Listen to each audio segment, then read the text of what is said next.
Quand on a des fesses généreuses, il y a deux options suivant si on a un peu de ventre ou pas de ventre. Quand on a un peu de ventre, on aura tendance à vouloir contrôler le ventre et dans ce cas-là, on va privilégier des produits qui sont plutôt avec une taille haute. Alors dans les versions produits avec une taille haute, on a ce genre de produit-là qui est entièrement en microfibre avec sans couture qui permet de ne pas marquer sous les vêtements. Ce qui fait qu'au niveau des fesses, on sera complètement plate et on ne marquera pas. Au niveau du ventre, on a un contrôle et un renfort qui permettra de le contrôler. Ensuite, on a une autre version, celle-ci qui est également intéressante, aussi dans une matière extrêmement confortable, très fluide. Cette matière-là est intéressante à porter parce qu'elle s'oublie complètement. On n'a pas du tout l'impression d'avoir un contrôle qui vient contraindre le corps.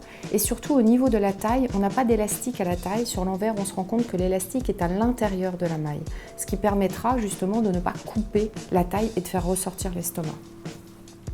Ensuite, on peut au contraire avoir envie de séduire même avec une culotte et on a ce genre de produit-là où on oublie complètement la hauteur côté de la culotte parce qu'au contraire, elle est travaillée avec de la dentelle. On a un plastron devant en V avec un motif de broderie et au niveau du dos, on vient contrôler les fesses par la partie opaque mais on la garde très légère avec la partie dentelle sur les côtés. Donc là, c'est aussi une option pour des fesses généreuses d'apporter beaucoup de délicatesse et de sensualité au niveau de la culotte. On a une autre version très confortable également où on a un plastron devant qui est entièrement doublé en coton. Et on se rend compte sur l'envers d'une petite astuce qui intéresse toujours les femmes aux fesses généreuses qui ont du ventre, c'est qu'il n'y a pas de couture devant au niveau du fond, ce qui permet d'avoir le fond coton qui monte jusqu'à la taille et d'apporter pas mal de contrôle puisqu'on est extensif dans ce sens-là pour bien monter jusqu'au nombril, mais complètement bloqué dans ce sens-là pour plaquer les rondeurs. Quand on désire séduire davantage et qu'on a des fesses généreuses mais pas forcément beaucoup de ventre, on a plusieurs options avec ces formes de tanga shorty ou string. Favoriser de manière générale les tangas où il se passe quelque chose au niveau du dos, comme dans cette version-là, où on a un très joli dos en dentelle, qui ne viendra pas marquer sur les vêtements parce qu'il n'y a pas d'élastique, mais ça pose complètement sur les fesses.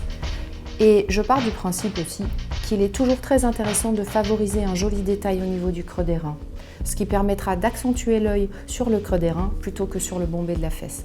Ensuite, on peut favoriser une forme de tanga qui est entièrement en dentelle, avec un dos très joli également, tout en dentelle, avec un très joli décor d'écailles qui viendront se découper délicatement sur les fesses.